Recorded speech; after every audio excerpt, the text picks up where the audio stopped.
estoy estudiando actualmente la carrera de Derecho en la Pedro Luis Gallo. Y así como ustedes, también estuve en las aulas de academias.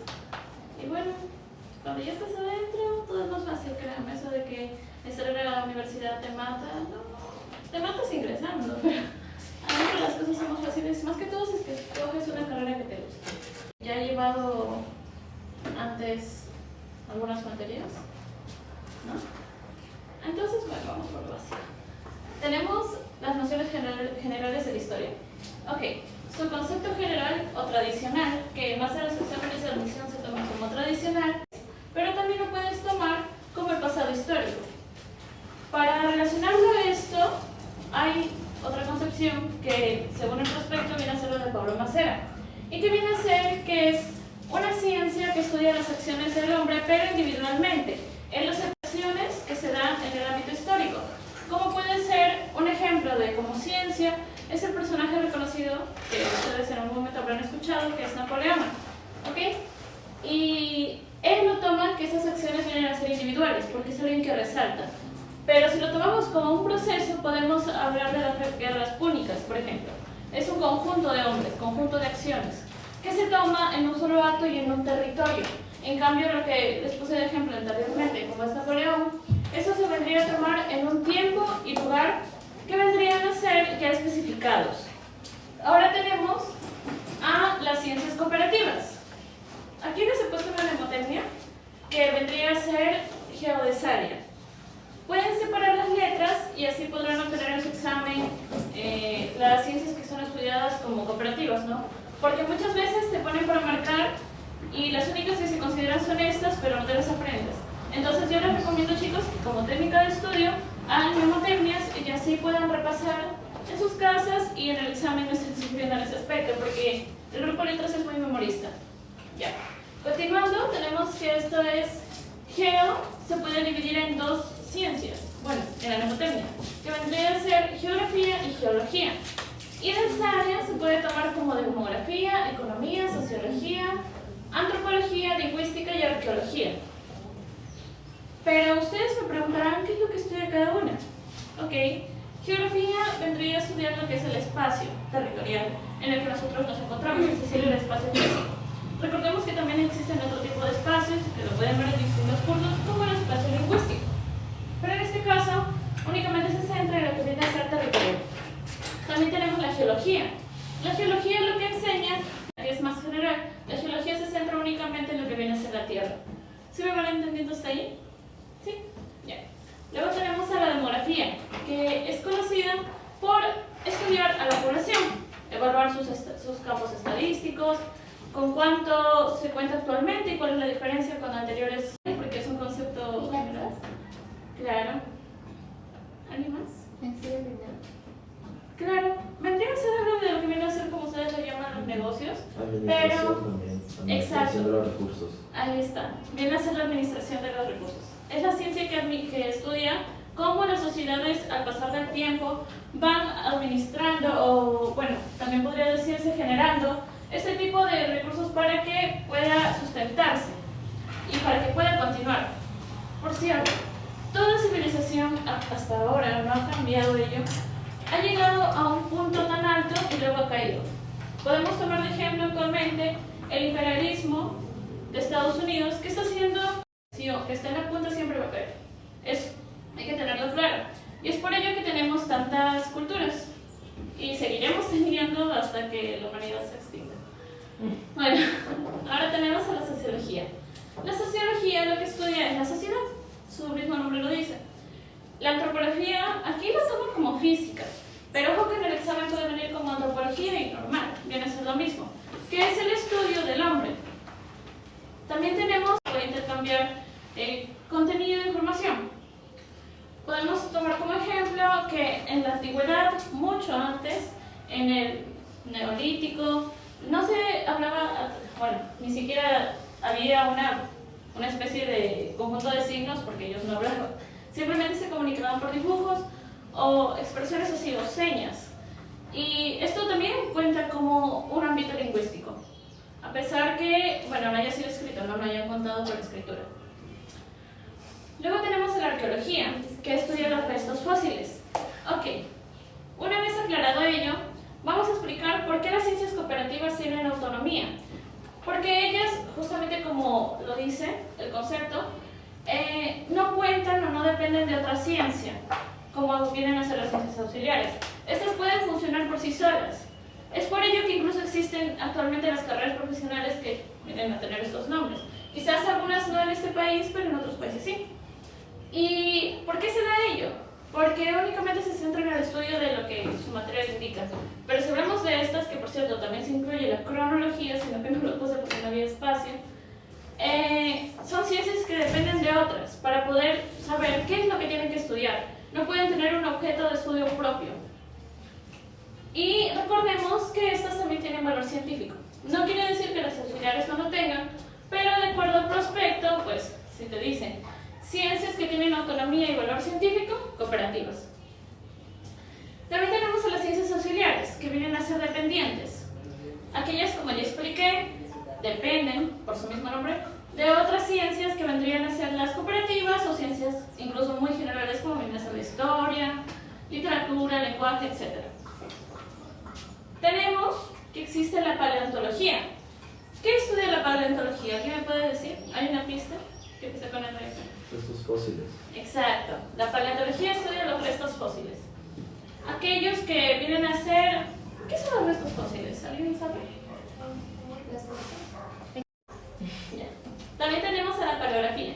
¿Qué vendría a ser la paleografía? Algo que les voy a aclarar porque lo van a necesitar es que paleo significa antiguo, significa escritura. Siempre que vean esto, vean así. Miren, cuando no entienden una palabrita y ven que está compuesta, porque en lenguaje vamos a ver ello, la composición de palabras, traten de descomponerla en su radical y en todo ello, ¿no? Para que ustedes puedan entender qué es lo que significa, si es que no encuentran el significado previo o no lo tienen en mente. Muchas veces eso también sirve. La paleografía estudia la escritura antigua, entre otros. También tenemos a la epigrafía. ¿Alguien sabe qué estudia la epigrafía? Es el estudio de piedras, la escritura en piedras. Bueno, vendría a ser la que tenemos, como les expliqué, ¿no? En la época de los líticos, que sabemos que existe... ¿Qué tipo de líticos para ustedes existen? ¿Lo saben? El paleolítico, el neolítico y el mesolítico. Aquellos tres son la división de antes de la escritura. La escritura empieza posterior al neolítico. ¿Qué etapas posteriores al lítico existen? Vamos a ir paso a paso, chicos. Ya. Aquellas ciencias, esta se encargaría, digamos, de la escritura que existía en piedras.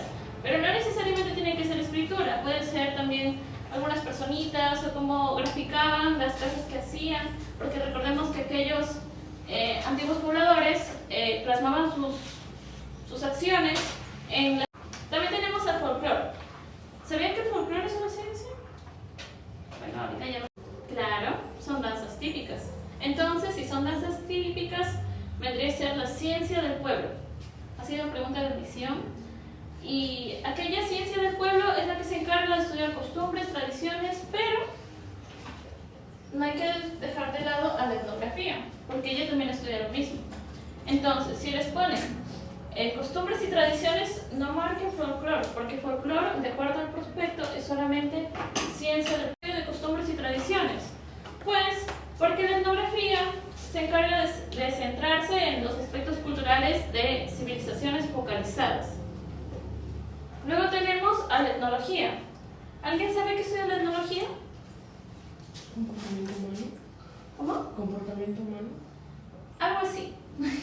Tenemos aquí el estudio de la etnología, pero lo que sí es muy importante, así que tenganlo en cuenta. Luego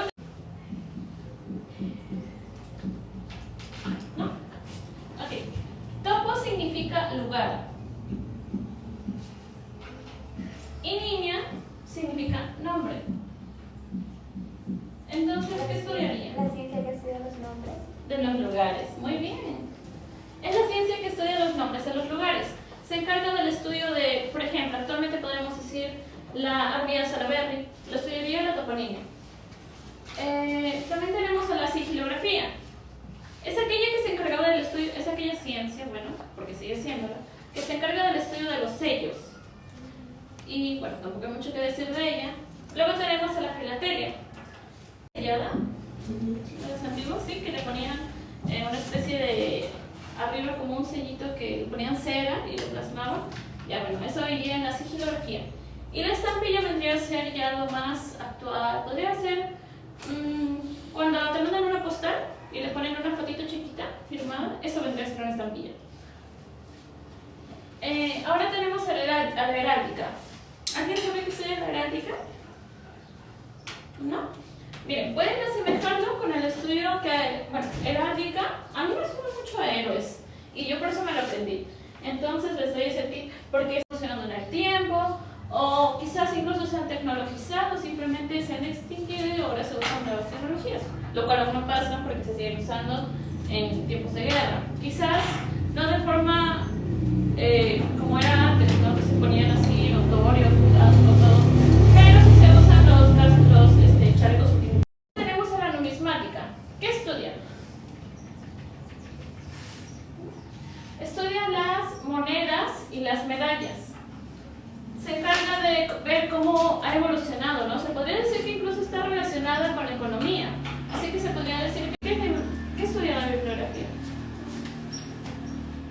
Referencias bibliográficas. Claro, estudian las obras impresas y cómo estas se han ido acumulando. Tenemos incluso bibliotecas antiguas y todo ello, ¿no? Y la genealogía.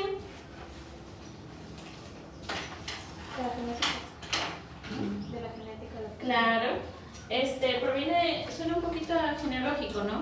Sí. Porque este es el estudio del árbol familiar de cada persona. Cómo esta va, evolucionando, los descendientes y todo ello, ¿no? También tenemos a la espeleología. Bueno, espeleología. ¿Qué estudia? Espeleología. Minerales, cuevas. Claro, cuevas y cavernas. Se encarga de ver cuál es la antigüedad, qué es otros muy anteriores, que las aquí, ¿no? Se han encontrado muchos restos, de los cuales posteriormente hablaremos, de ese tipo de material que los estudia.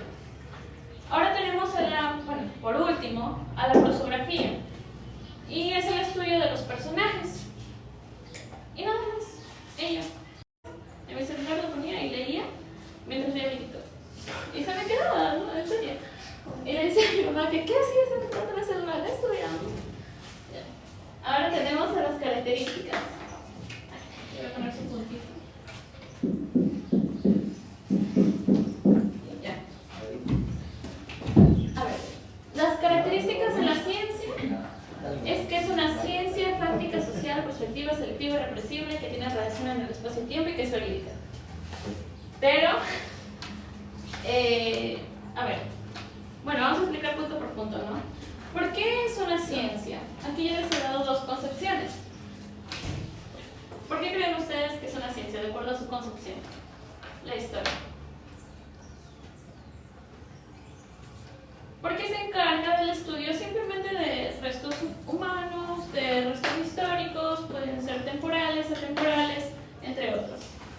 Es una ciencia porque es un estudio. La ciencia significa que es el estudio de algún tipo de materia o, un objeto de estudio focalizado, ¿no? También tenemos que es fáctica. ¿Alguien sabe qué significa la palabrita fáctico? Yo les voy a dar un poco. Entonces, ¿qué sería fáctica? Hechos. Claro, el estudio de los hechos. Vendría a ser una ciencia que se encarga de estudiar hechos, algo que ha acontecido y que incluso puede acontecer, porque recordemos que también es prospectiva. ¿Y qué significa prospectiva? Que no es retrospectiva. ¿Y qué es retrospectiva? Que va mirando hacia atrás. Un pueblo que conoce su historia no está condenado a repetirlo. Y esta frase la pueden anotar porque hay exámenes que te preguntan ¿cuál es el objeto de estudio de la historia? Y ustedes van a responder el objeto de estudio es conocer su pasado para prevenir su realidad posterior, ¿no? Porque de eso se encarga, poder ayudarnos a conocer los errores que hemos cometido como civilización, pero eso se supone que utópicamente de eso se trata. También tenemos el ámbito social. ¿Por qué se dice que es una ciencia? Tenían sus vínculos jurídicos, bueno, sociales, y sus relaciones internas. ¿Y por qué también existían tantos conflictos? Es por ello que se dice que es social, porque estudia también la forma en cómo estas organizaciones iban construyéndose y debilitándose. También tenemos que es selectiva. ¿Por qué selectiva? Porque no estudia todas las acciones del hombre. Si nos pudiésemos estudiar, o sea, como historia, cada ser humano que ha pisado y que se ha ido de nuestra tierra, creo que nos acabaríamos, ¿no? Más desaire o apogeo en la historia, y aquellos que contribuyeron a construir o destruir lo que ahora somos. Se dice que es irreversible. ¿Por qué es irreversible? Exacto. Y porque no se puede cambiar. Por más que en el pasado se haya, es ser prospectivo, ver hacia el futuro y prever que aquellos no se vuelvan a repetir. Tenemos que tener relación entre el espacio y el tiempo. ¿Y por qué es esto? Pues porque se relaciona tanto el tiempo en el que se da y el espacio en un aspecto acá y otro aspecto acá y lo que sucede entre ambos y el tiempo en que se dio. Imaginemos, podemos colocar acá, ¿no? 156 a.C. y en el será, ¿no? Que se va a analizar el tiempo y el lugar y también cómo procede. ¿Por qué se puede verificar? Exacto. Y no se considere como mito o leyenda, esta ya debe haber sucedido, debe acontecer. Bueno, y tenemos aquí las fuentes históricas. Según Pablo Macera y Porras Barrenechea, así lo escriben, porque no me alcanzó el nombre, pero bueno, para que se vea por aspectos. Bueno, 4, perdón. Son estos, sino que son estos dos.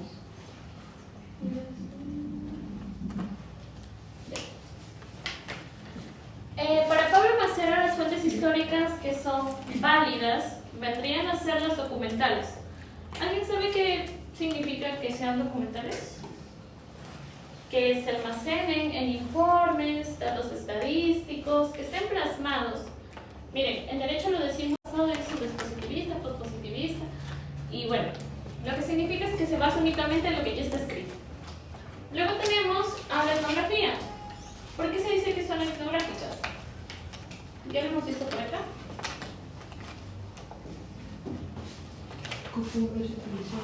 Cómo estas civilizaciones iban celebrando o qué hacían incluso cuando una guerra pasaba, quizás tenían alguna tradición. Tenemos en la cultura inca, por ejemplo, las danzas que vendrían a ser la Jaimurai, etc. También tenemos las escritas. Ah, no, esto es el Porras, no lo veo. Ahora tenemos la lingüística, que ellos se transmitían el contenido, la información. Y también las arqueológicas. ¿Y por qué las arqueológicas? Porque se encarga de estudiar los restos, ya sean fósiles o no, también podrían ser vasijas, entre otros, ¿no? La cuestión es que sean restos que haya dejado una cultura o algún personaje importante que tuvo, bueno, supone que relevancia, Barrenechea, con sus fuentes monumentales, escritas y orales. ¿Alguien sabe por qué son monumentales? Porque están constituidos los datos. Algo así, podría decirse. Por su impacto que tuvo. Claro. Son monumentales porque son como las de Pablo Macera, que vienen a ser documentales. Son graficaciones, pero en una parte un poquito más amplia. Ya no sería solamente lo escrito, sino también cualquier resto que nos pueda transmitir algo y que sea real y verídico. También tenemos que son escritas. ¿Por qué aquellas fuentes son escritas? Bueno, las que plantea Porras. Porque no pueden ser idealizaciones, tampoco pueden ser leyendas, mitos, cuentos que han sido transmitidos de generación en generación. Deben ser aquellas que estén plasmadas y que nos demuestren que realmente acontecieron. Y por último tenemos las orales, que estas sí vendrían a ser lo que dijo. Aquellas que sí son transmitidas en el tiempo, pero deben ser bien analizadas para saber qué es lo real y qué es lo que no. Por ejemplo, tenemos la leyenda de que el dios Inti los mandó. Ese es un poquito top que inventaron ellos. Y pues, y bueno chicos, eso sería todo de lo de acá. Ahorita voy a traer las prácticas, espero que ya estén. ¿Sí? Sí, no, ya. Voy a abrir la mía. ¿Terminaron de copiar o les doy 5 minutos? Sí. Sí, ya.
porque el prospecto no lo requiere.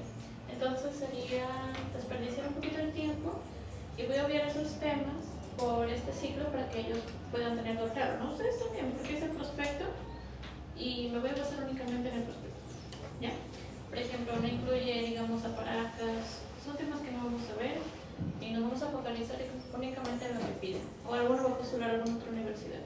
Escribir al interno, le digo al profesor que me pase, bueno, que les pase mi número y yo les paso material de eso. Y cualquier duda me consulta.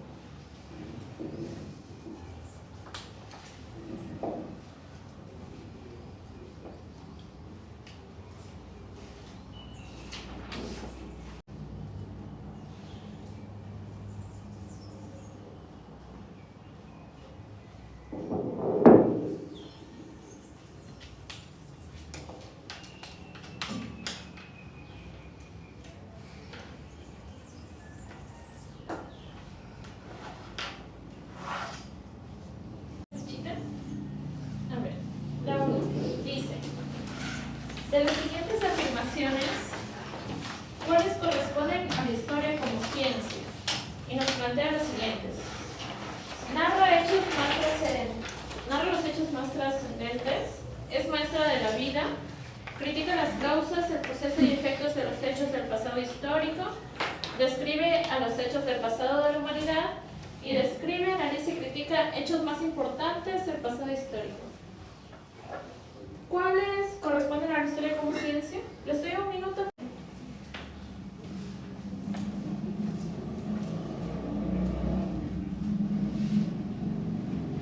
¿Cuáles pertenecen a la historia como ciencia? Ajá.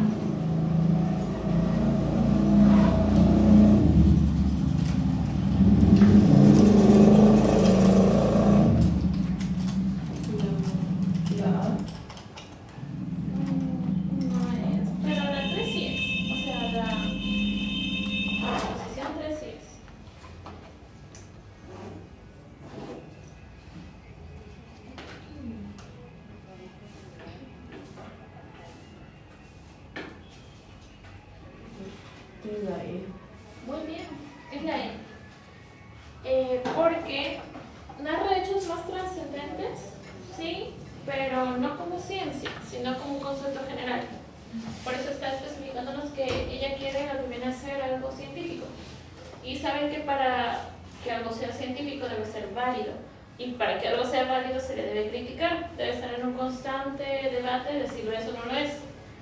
Y ahí está la tesis, la antitesis y la síntesis, para poder entender si algo es válido o no. Entonces, narra hechos más trascendentes, sí, pero no es un concepto de ciencia, sino es un concepto general.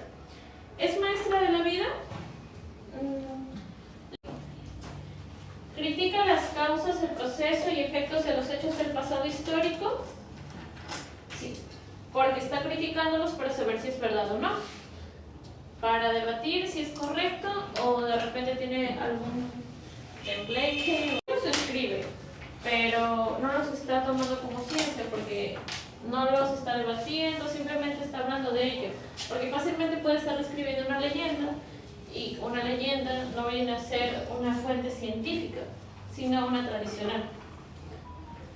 Y por último, describe, analiza y critica hechos más importantes del pasado histórico. Eso sí, para saber si realmente lo son o no, o simplemente fueron un invento de las comunidades anteriores a nosotros. Ahora la 2. ¿Qué realizó el hombre del pasado? Viviendo en sociedad, buscando en cada momento datos verídicos. ¿Qué características de la historia como ciencia podemos encontrar? ¿Es selectiva? Claro, es selectiva.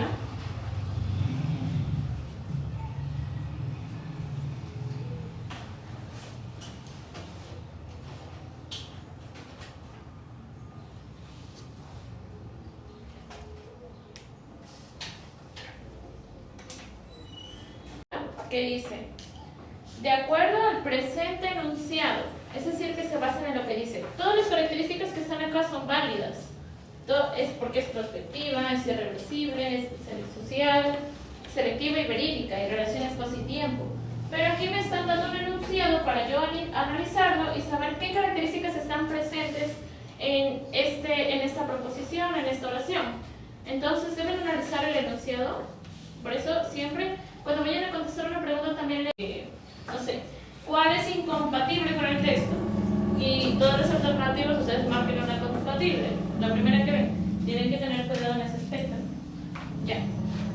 Siguiente. Solo investiga el lugar donde se produjo el hecho histórico y se proyecta al futuro. ¿Cuál sería verdadero y cuál falso?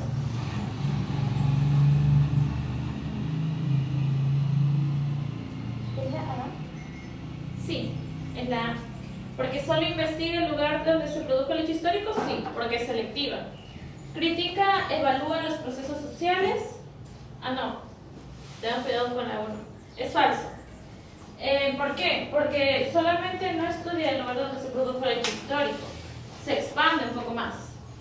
Va más allá. Por eso es falsa. ¿La E? No, sí está bien. Lo que dijo su compañera. Sí. Porque aquella no solamente se centra en lo que viene el hecho histórico, sino también abarca otros puntos que pudieron influenciar en este, ya sea de otras comunidades.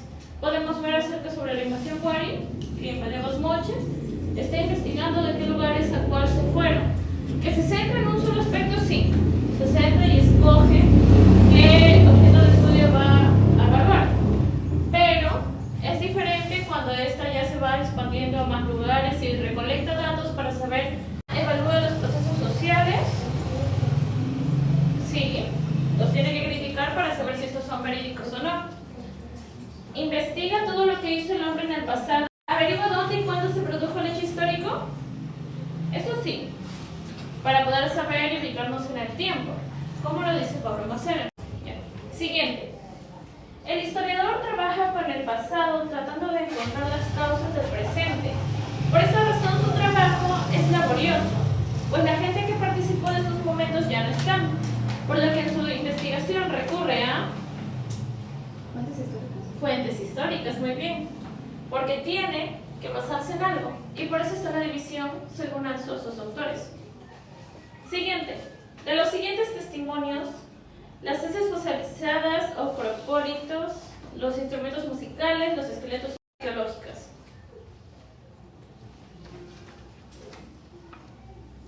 No, o sea, las heces falsificadas y propólitos. Sí, eso sí es. Los esqueletos. También. Oh, esto agua ya no he desayunado.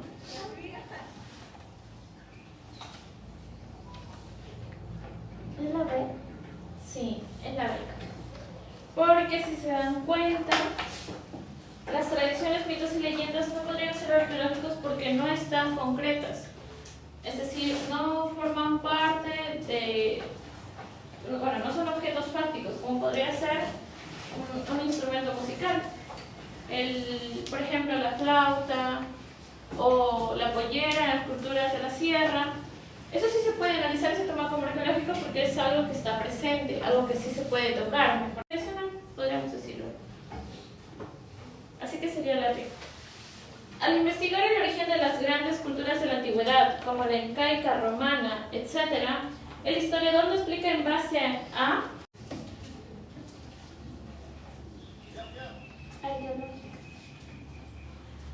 Las etnográficas. orales o Cultura. tradicionales. Porque este se está basando, o sea, nos está diciendo, al investigar el origen de las grandes culturas de la antigüedad como la incaica, tomemos a la incaica, nos vamos a dar cuenta que se basa mucho en lo que ellos cantaban, en sus tradiciones, en sus bailes, o por ejemplo en sus cultos, en sus formas de trabajo, pero no es algo que se pueda tocar, por lo tanto no es arqueológico. Si se dan cuenta, nos deja más lo que viene a ser el ámbito cultural, por eso es que se basa más en ello. Y porque son grandes culturas, no podrían viajar, o sea, sí pueden, pero la cuestión es el presupuesto. Y también porque sería un poco más difícil encontrar algunos restos que claramente están. También tenemos que estuvo por Reserva Alta de Brasil. Entonces, era tan extensa que era difícil que aquella pueda ser recolectada de todos sus ejemplares, ¿no? Por eso, Manosaya, lo que dije anteriormente, la del lago Titicaca, etc. 7. De las siguientes expresiones son verdaderas o falsas. Fuentes escritas pueden figurar en manuscritos. Los papiros relatan acontecimientos o hechos de manera escrita. El cetro del señor Ctesipan es fuente material. Sí, porque todo está correcto. Siguiente. La alfarería, los tejidos, restos de alimentos de pueblos históricos constituyen fuentes Arqueológicas. muy bien, arqueológicas. El historiador, con el fin de que su trabajo sea más científico, recurre al apoyo de otras ciencias. ¿Cuáles corresponden a las cooperativas? Recuerden que las cooperativas tienen interés. Es necesario que se lo aprendan porque ya lo hacen por descarte. Porque ya se sabían cuáles son las cooperativas y solamente necesitarían utilizar el método de descartar. ¿Cuáles son las auxiliares? ¿Es la D? Sí, es la D. Vendrían a ser la arqueología, la lingüística y la antropología. A ver, Ana Díaz, si me comentan cuál es su respuesta. ¿Cuál es la 9? La 9 es la D, DVD.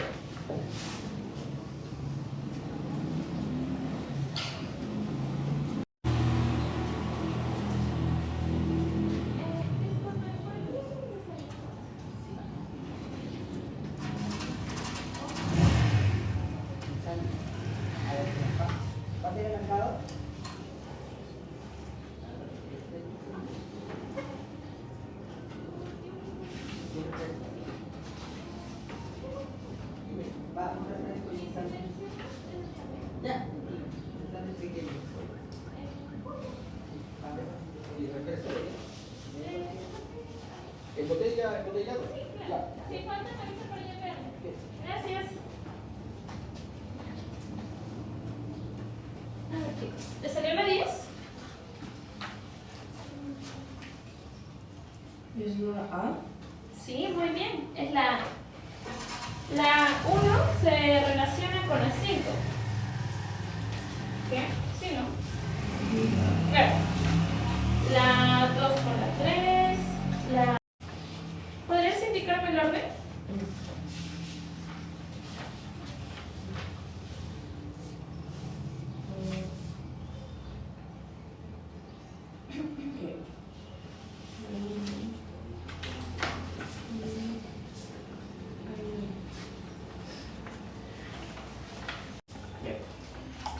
Filatelia. Ya.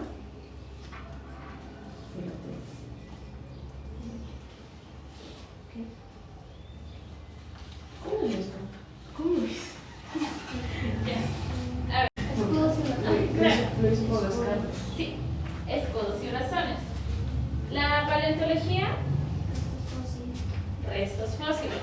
Entonces ya sabemos. La paleografía, Escrituras antiguas. muy bien. Epigrafía, Monumentos. exacto.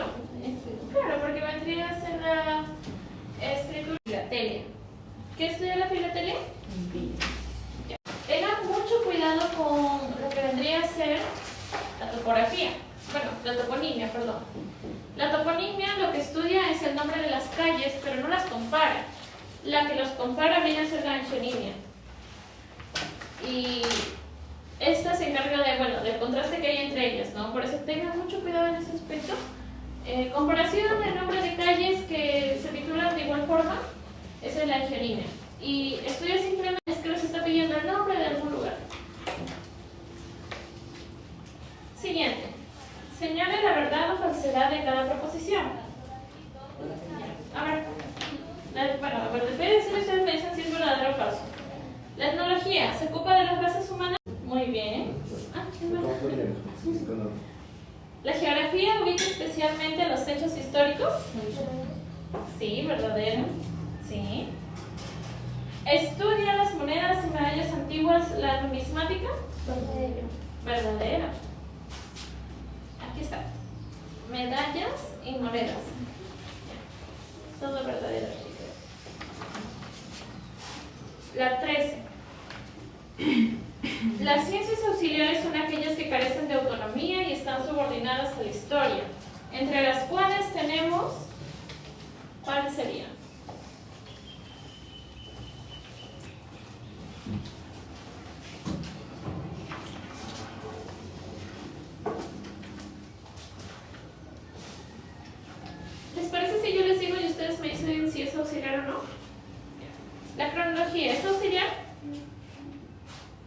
Sí, es auxiliar. Les mencioné al inicio que era auxiliar, pero no lo pude ubicar por acá. ¿Por qué es auxiliar? Porque es el tiempo. Y si se dan cuenta, no viene a ser una que abarque su propio objeto de estudio. O sea, que estudie el tiempo, pero ¿qué tiempo? ¿En qué lugar? O si de repente era un contexto sociológico. Es por eso que es dependiente de la historia. Porque sin la historia no sabría qué tiempo estudiar. Por eso la cronología es auxiliar. Depende. A ver, la demografía, ¿es auxiliar? No. No, no es auxiliar. La paleontología, ¿es auxiliar? Sí, muy bien. La cuarta, la sigilografía, ¿es auxiliar? Sí. ¿Y la filatelia? Ya. Entonces, ¿cuál sería la alternativa? La E. 1, 3, 4 y 5. Siguiente. Referente a la división de la historia universal, hecha por Cristóbal Keller. Pizarra.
Sí, ¿no? En secundaria.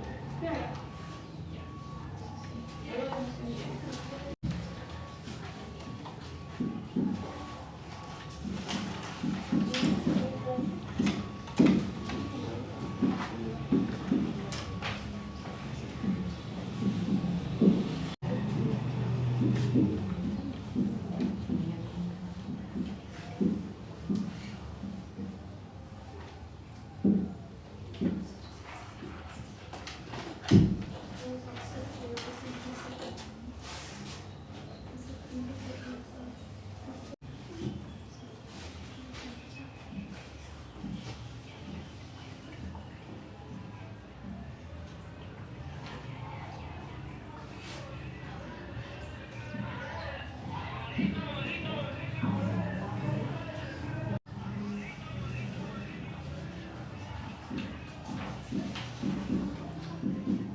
Luego de emoción.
¿Lo pueden hacer por ahí, chicos?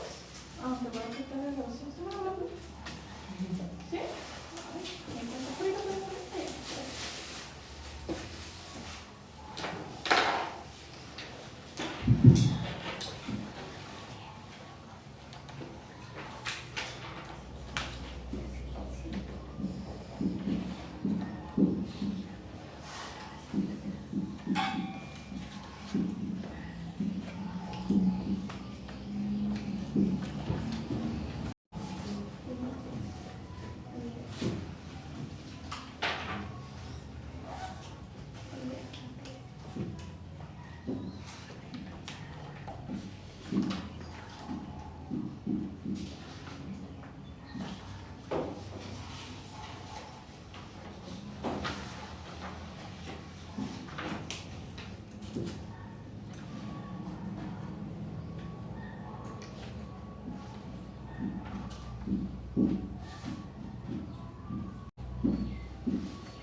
¿Qué pregunta nos quedamos?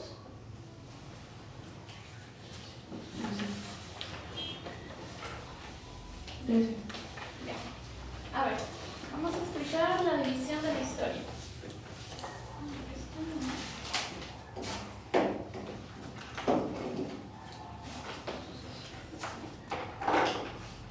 A ver, la división de la historia universal. Cabe recalcar que hay dos divisiones, que posterior a eso lo vamos a ver.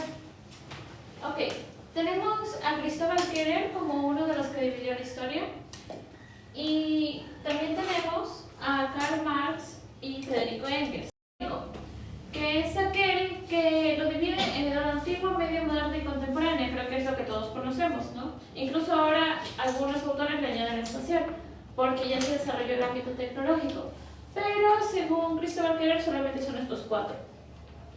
En la edad antigua se dice que inició con la invención de la escritura.